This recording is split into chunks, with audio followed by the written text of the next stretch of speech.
వనస్థలిపురంలో RS brothers mega shopping mall Akkineni Naga Chaitanya మరియు Sobhita గార్లచే September 26న ఘన ప్రారంభం.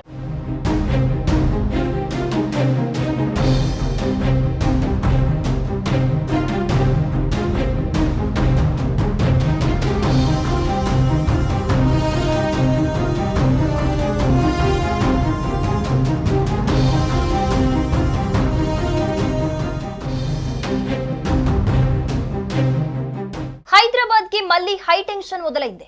వరుస అల్పపీడనాలు దూసుకొస్తూ ఉండటంతో వాన వాయిస్తోంది. వరదలు వదలట్లేదు. కూకట్పల్లిని కుమ్మేస్తోంది. బంజారా హిల్స్ ని బాధేస్తోంది. అమీర్పేట్ ని ఆగమాగం చేస్తోంది. గచ్చిబౌలిలో గందరగోళం సృష్టిస్తోంది. ముషీరాబాద్ ని ముంచేస్తోంది. చిక్కడపల్లిని చితగ్గొడుతోంది. హయత్ నగర్ ని హడలెత్తిస్తూ ఫలితంగా ట్రాఫిక్ కష్టాలు వెంటాడుతున్నాయి. గత కొన్ని రోజులుగా కురుస్తున్న రెయిన్ నగర వాసులను ఇబ్బందులకు గురి చేస్తూనే ఉంది. మరోసారి ఆంధ్రప్రదేశ్ తెలంగాణలో వరుణుడు ప్రతాపం చూపేందుకు సిద్ధమవుతున్నాడు. ఇప్పటికే వర్షాలు మొదలు కాగా వచ్చే 5 రోజులు వర్షాలు కొనసాగే అవకాశం ఉందని వాతావరణ శాఖ అధికారులు చెబుతున్నారు. రానున్న రోజుల్లో తెలుగు రాష్ట్రాలు భారీ వర్షాలకు సిద్ధంగా ఉండాలని వాతావరణ శాఖ హెచ్చరికలు జారీ చేసింది. ఉరుములు మెరుపులతో కూడిన వర్షాలు సెప్టెంబర్ 30 వరకు కొనసాగనున్నట్లుగా ప్రకటించింది. పలు జిల్లాలకు యెల్లో అండ్ ఆరెంజ్ అలర్ట్లు కూడా జారీ చేసింది వాతావరణ శాఖ. ఇక ఉత్తర ఒడిశా గ్యాంగ్టెక్ వెస్ట్ బెంగాల్ తీరాల సమీపంలో కొనసాగుతున్న అల్పపీడనం బలహీనపడే అవకాశం ఉంది. సగటు సముద్ర మట్టం నుంచి 7.6 కిలోమీటర్ల ఎత్తు వరకు కొనసాగుతూ ఎత్తు పెరిగే కొద్దీ నైరుతి దిక్కుకు ఉపరితల ఆవర్తనం వాలి ఉంది. ఈ రోజు పశ్చిమ మధ్య బంగాళాఖాతం ప్రాంతంలో మరో అల్పపీడనం ఏర్పడే ఛాన్స్ ఉందన్నారు. ఈ అల్పపీడనం పశ్చిమ దిక్కులో కదులుతూ బలపడి వాయువ్య దిశకి సమీపంలోని పశ్చిమ మధ్య బంగాళాఖాతంలో రేపు వాయుగుండంగా మారుతుందని చెబుతున్నారు. ఈ వాయుగుండం దక్షిణ ఒడిశా ఉత్తరాంధ్ర కోస్తా తీరం ప్రాంతంలో ఎల్లుండి తీరాన్ని దాటే అవకాశం ఉన్నట్లుగా చెబుతున్నారు. తెలంగాణకు హైదరాబాద్ వాతావరణ శాఖ భారీ వర్షాలు సూచన అయితే జారీ చేసింది. రాష్ట్రంలో రానున్న 5 రోజులు భారీ నుంచి అతి భారీ వర్షాలు కురిసే అవకాశం ఉందని హైదరాబాద్ వాతావరణ కేంద్రం హెచ్చరికలు జారీ చేసింది. ఈ వర్షాలు సెప్టెంబర్ 30 వరకు కొనసాగుతాయని ప్రజలందరూ కూడా అప్రమత్తంగా ఉండాలని సూచించింది. ప్రస్తుతం ఉన్న అల్పపీడనం రాగల 12 గంటల్లో బలహీనపడనుందని చెప్పారు. అయితే నేడు పశ్చిమ మధ్య బంగాళాఖాతంలో మరో అల్పపీడనం ఏర్పడి శుక్రవారం నాటికి అది వాయుగుండంగా మారే అవకాశం ఉందన్నారు. ఈ వాయుగుండం శనివారం దక్షిణ ఒడిశా ఉత్తరాంధ్ర తీర ప్రాంతాలను దాటే అవకాశం ఉందని వాతావరణ నిపుణులు చెబుతూ ఉన్నారు. ఇక ఈ వాతావరణ మార్పుల కారణంగా రాష్ట్రంలో ఉరుములు మెరుపులతో కూడిన భారీ వర్షాలు కురుస్తాయని చెబుతున్నారు. ముఖ్యంగా శుక్ర శనివారాల్లో భారీ నుంచి అతి భారీ వర్షాలు కురిసే అవకాశం ఉందని వాతావరణ శాఖ నిపుణులు చెబుతున్నారు.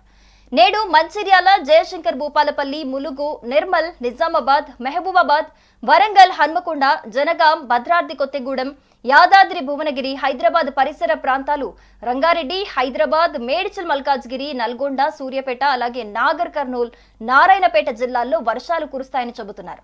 ఈ నెల 26న వరదలకు కారణమయ్యే భారీ వర్షాలు కురుస్తాయంటున్నారు. ఈ వర్షాల వల్ల లోతట్టు ప్రాంతాలు జలమయమయ్యే ఛాన్స్ ఉంది కాబట్టి ప్రజలు తగిన జాగ్రత్తలు తీసుకోవాలని సూచిస్తూ ఉన్నారు. ఇక తూర్పు మధ్య బంగాళాఖాతంలో ఏర్పడిన ఉపరితల ఆవర్తనం శుక్రవారం నాటికి వాయుగుండంగా బలపడుతుందని ఐఎండీ పేర్కొంది. దీంతో కోస్తాంధ్రలో వర్షాలు మరింత పెరుగుతాయి. దీని ప్రభావంతో గురువారం నుంచి 4 రోజుల పాటు కూడా కోస్తాలో శుక్ర శనివారాలు, రాయలసీమలో విస్తారంగా వర్షాలు కురుస్తాయి. గురువారం శ్రీకాకుళం నుంచి పల్నాడు జిల్లా వరకు అక్కడక్కడ భారీ వర్షాలు కురుస్తాయి.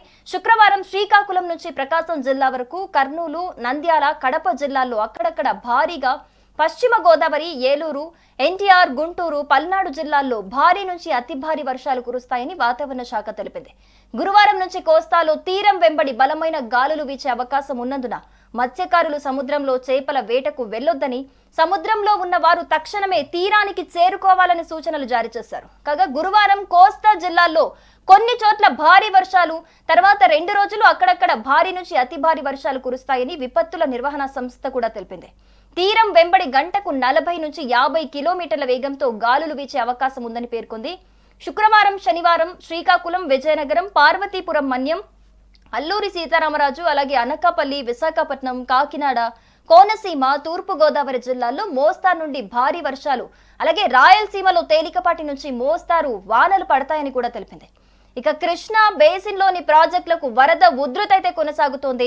నాగార్జున సాగర్ ప్రాజెక్టు పూర్తి స్థాయి నీటి మట్టం 590 అడుగులు కాగా బుధవారం సాయంత్రానికి 586.60 అడుగుల నిల్వ అక్కడ ఉంది.